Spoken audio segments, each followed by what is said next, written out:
എന്താണത്? ഇത് അയക്കാൻ പറ്റി കേൾക്കുന്നില്ല സാറേ. ഫാൻസുകാർ കണ്ടാൽ പോലീസുകാരെ ആക്രമിക്കുമെന്ന് ഭയമുണ്ടോ ഇയാൾക്ക്? ഞാനങ്ങനെയൊന്നും പറഞ്ഞില്ല സാറേ. ഇത് കേരളത്തിലെ കാലാവസ്ഥക്ക് നല്ലതെന്ന് പറഞ്ഞിട്ടു. സുരേഷൻ ഇരിക്കും.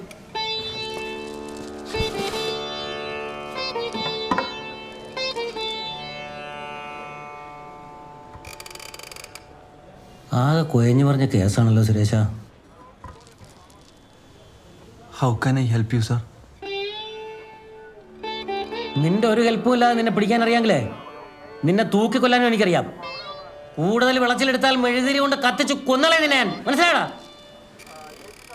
ആ സുമലത പറഞ്ഞുകൊണ്ട് മാത്ര സെക്ഷൻ 354 ഒതുക്കിയത്. ഏത് സുമലത? എത്ര സുമലതേനെ അറിയല്ലോ സുരേഷ് ചേട്ടനി?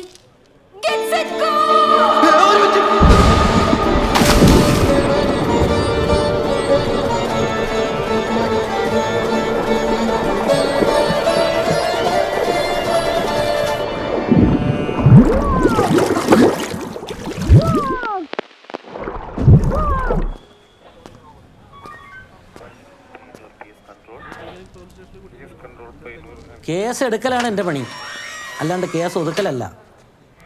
ഈ ഹദഫാക്കിന് ഇതിൽ ഇടപെട്ടത് കൊണ്ട് മാത്രമാണ് ഞാൻ ഈ പരിപാടിയായിട്ട് ഇറങ്ങി തിരിച്ചത്. അല്ലേ ബാലമ്മ? അല്ലാണ്ട് പിന്നെ ഒരേ മുനിസിപ്പാലിറ്റിയിലെ രണ്ട് ജാതിക്കാർ തമ്മിൽ യുദ്ധം ചെയ്താൽ പിന്നെ ഇസ്രായേൽ പലസ്തീൻ പ്രശ്നത്തിലൊക്കെ നമ്മളെന്താ അഭിപ്രായം പറയാനാ? അതിനെന്ത് യോഗ്യത ഉള്ള നമുക്ക്? അതുകൊണ്ട് no war and no case. ചെക്കനെ അടിച്ച് പുല്ല് പോലെ ആക്കിയിട്ട് എന്നിട്ട് കേസ് കൊടുക്കണം. പോയിട്ട് പൊര കത്തിക്കാൻ വേണ്ടത്. ആ സാറേ, സുരേഷിന് വേണ്ടി നമ്മ മാപ്പ് വയ്ക്കാം. ഇനിയിപ്പോൾ ഇത് കുഴപ്പമാക്കിയാൽ സുഹാസിനെ വീട്ടുകാർ കൂടെ അറിഞ്ഞ ആകെ പ്രശ്നം. അതെ, ഒരു കല്യാണത്തിന് ശേഷം നോക്കാം എന്താ ചെയ്യേണ്ടതെന്ന്. കല്യാണ ശേഷം എന്ത്? ഉച്ചക്ക് ഊണ്, വൈകുന്നേരം റിസപ്ഷൻ. കിട്ടണല്ലോ കിട്ടിയില്ലേ? പിന്നെ മിണ്ടാണ്ട് പോയി കടന്നുറങ്ങ്. അത് ശരിയാവൂലേ സാറേ? ഒരു 2 ദിവസം ഇവനെ പിടിച്ച് അകത്തിട്ടാലേ ശരിയാവുള്ളൂ. നിർത്ത്.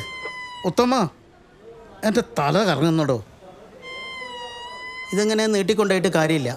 സുരേഷൻ കുറ്റവാളിയാണ്, പക്ഷെ അവനെ വെറുതെ വിടണം. ഒഴിവാക്കിക്കൂടെ സുമലതേ? ഇനി സുരേഷിൻ്റെ ഭാഗത്തുനിന്ന് യാതൊരു വിധത്തിലുള്ള ആത്മഹത്യ പ്രേരണ ഉണ്ടാവില്ല. അല്ലേ സുരേഷ? നീ എൻ്റെ സൈഡിൽ നിന്ന് അങ്ങനെയൊന്നും ഉണ്ടാവില്ല. പക്ഷെ എന്നെ പ്രേരിപ്പിച്ചാൽ ഞാനും പ്രേരിപ്പിക്കും. എന്നെ പ്രേരിപ്പിച്ചാ ഞാനും. ബാലമ്മ, മീനം 18 വരെ ആരും ആരെയും പ്രേരിപ്പിക്കുന്നില്ല. മതി. ബാലമ്മ, ഇസ്രായേലിൽ നിന്നും പലസ്തീനിലേക്കും പലസ്തീനിൽ നിന്നും ഇസ്രായേലിലേക്കും ഇനി ഒരു കടന്നുകയറ്റവും ഇല്ല. ഇല്ല. അപ്പോൾ എല്ലാവർക്കും എല്ലാം മനസ്സിലായില്ലേ? വിട്ടോ.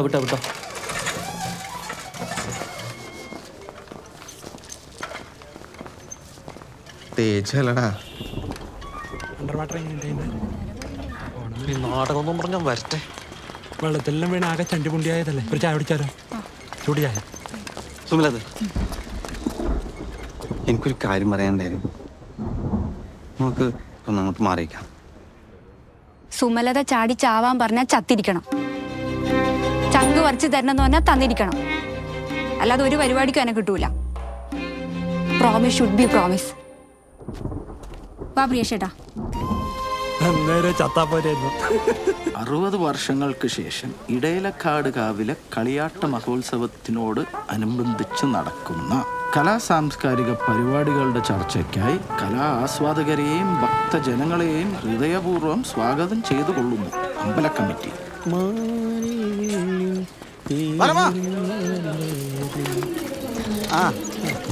നീ തിരിച്ചു വന്നു? ഹാജി, മുझे आपसे मन की बात करना है. അവശ്യ കീജിയെ.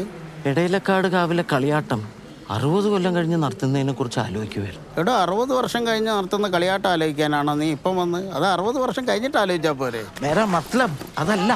60 കൊല്ലം മുമ്പ് നടന്നതാണ് ഇപ്പം നടക്കാൻ പോകുന്നത്. ഇനി ഇത് 60 കൊല്ലം കഴിഞ്ഞേ നടക്കൂ. അപ്പൊ ബാലമ്മാവനൊക്കെ നടക്കാനുണ്ടാവോ ആവോ? നീ എന്നെ നടത്താനാണ് ഈ പെട്ടിയും തൂക്കി ഇങ്ങോട്ട് പോകുന്നത്? അല്ല, ആദരിക്കാൻ.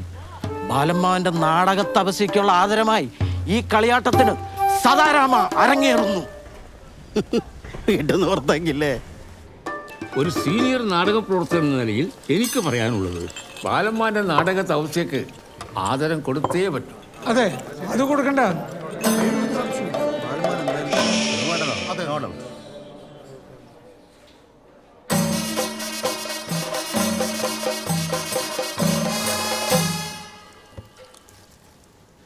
ബാലന്മാൻ നല്ലൊരു കലാകാരനാണ്.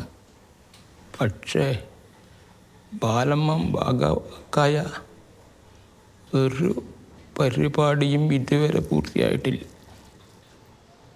ഓരോ ദുരന്തങ്ങൾ വരും. അത് മാത്രമല്ല, നാടകപ്രേമം ഈ നാടിന് ശാപം മാത്രമേ കൊണ്ടുവന്നിട്ടുള്ളൂ. നാടകം മാത്രമേ ശാപം കൊണ്ടുവന്നിട്ടു, പ്രേമം കൊണ്ടുവന്നിട്ടില്ല.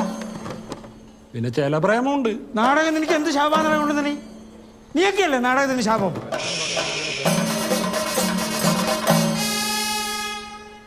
ഒരു ബ്രേക്ക് എടുക്കാം. അല്ല മുല്ലേട്ടാ, നിങ്ങൾക്ക് എന്താ നമ്മ ബാലന്മാനുമായിട്ട് പ്രശ്നമോ? ബാലമാൻ എന്നോടാടാ പ്രശ്നം ഉത്തമ, അതെനിക്കറിയില്ലേ. എന്ത് പ്രശ്നമോ? ഒരു പ്രശ്നമില്ല, ഒരു പ്രശ്നമില്ല. ഇല്ലെങ്കിൽ ഇത്രയും കാലമായിട്ട് ഒരു പ്രാവശ്യമെങ്കിലും എന്നോട് നാടകത്തിൽ അഭിനയിക്കുന്നു ചോദിച്ചു. അതിന് നിങ്ങൾ ഓൾറെഡി ജോത്സ്യനായി അഭിനയിക്കുന്നില്ലേപ്പാ? കള്ളനായി, ഞാൻ ശരിക്കും ജോത്സ്യനല്ലടാ, ആസ്ട്രോളജർ. ഈ ആസ്ട്രോളജർക്ക് നാടകത്തിൽ അഭിനയിക്കാൻ അറിയാം. അറിഞ്ഞിട്ടാ ഞാൻ ജോത്സ്യം ചെയ്യുന്നത്? എല്ലാം കറക്റ്റാവുന്നില്ലേ? അതുപോട്ട് നടക്കാൻ അറിഞ്ഞിട്ടാ ബാലമാൻ ഈ തോന്നിയാസൊക്കെ കാണിക്കുന്നത്?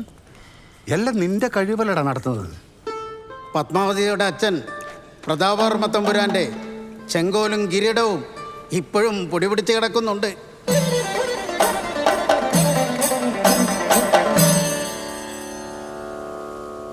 എന്നിരിക്കെ കാമപാലന്റെ അടുക്കുന്ന രക്ഷപ്പെട്ട പുഷ്പാങ്കദനും ഗന്ധർവനെ തോൽപ്പിച്ച സദാരമക്കും എന്ത് സംഭവിച്ചു എന്നറിയാൻ ഈ നാട്ടിലെ എല്ലാ പൗരന്മാർക്കും വിവരാവകാശ നിയമപ്രകാരം അവകാശമുണ്ട്.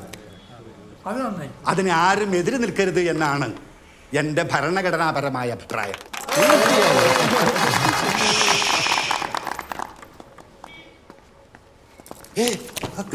പോയിക്കോ പോയിക്കോ, എല്ലാവരും പോയിക്കോ. ഇനി നാടകത്തിന് കാണാം. നാഗര കാര്യം ഞാൻ തീരുമാനം ഉണ്ടാക്കിയിട്ട് ഞാൻ ഇടി കഴിക്കും. നീ ഭരണഘടന കാണിച്ച് പഠിപ്പിച്ചു അല്ലേ? അപ്പോൾ നാടകത്തിന് വരുമല്ലോ അല്ലേ? നിന്റെ വണ്ടിയിൽ രണ്ടാൾക്ക് കയറാൻ പറ്റൂലല്ലോ. കിട്ടിയല്ല, ഞാൻ വണ്ടി സ്റ്റാർട്ടായിക്കോ. ഇനിയും നാടക ഈ വീടൊന്ന് സ്റ്റേബിളായി വരുന്നതേ ഇല്ലൂ. അതിനിടക്ക് ആദ്യം ഇളക്കല്ലേ. അതെന്താ പ്രമിള നീ അങ്ങനെ പറഞ്ഞത്? നാടകത്തിന് പോയത് കൊണ്ട് ഓനെന്താ ദോഷം പറ്റിയത്? ഒരു ദോഷവും പറ്റിയിട്ടാ, ഇനി പറ്റാണ്ടിക്കാനാ പറയുന്നത്.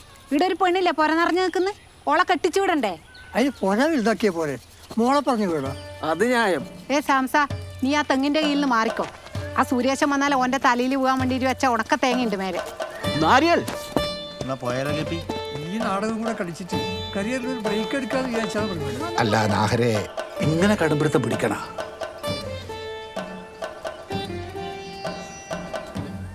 ഒരു പ്രേമം അത് നീ കണ്ടുപിടിച്ചു, അടിച്ചോന്റെ സൂക്കേട് മാറ്റി. ഓളുടെ കല്യാണം പോലും ഫിക്സ് ആക്കിയില്ലേ? നിങ്ങളല്ലേ യഥാർത്ഥ നാഹര്. അതിലൊന്നും ഒരു സംശയമില്ല. കാമപാലന്റെ ആത്മാവ് ഇങ്ങനെ ചുറ്റിക്കറങ്ങി നടക്കുന്നുണ്ടെന്നാണ് കേട്ടത്.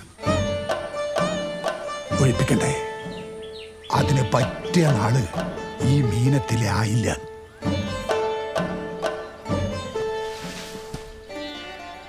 നാഹർ മാത്രം നാടകം കളിക്കും, സുരേഷന്മാര് വേണ്ട. അല്ല, അതെന്ത് പരിപാടി? നാടകത്തിനുണ്ടാ ജാതി?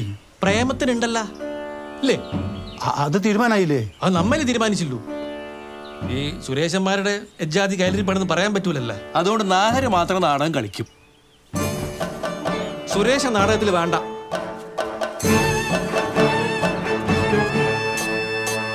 നീ എടാ പോന്നേ? ഞാനേ എൻ്റെ അമ്മയുടെ നാഹര ആരാന്ന് ചോദിച്ചിട്ട് വരാം.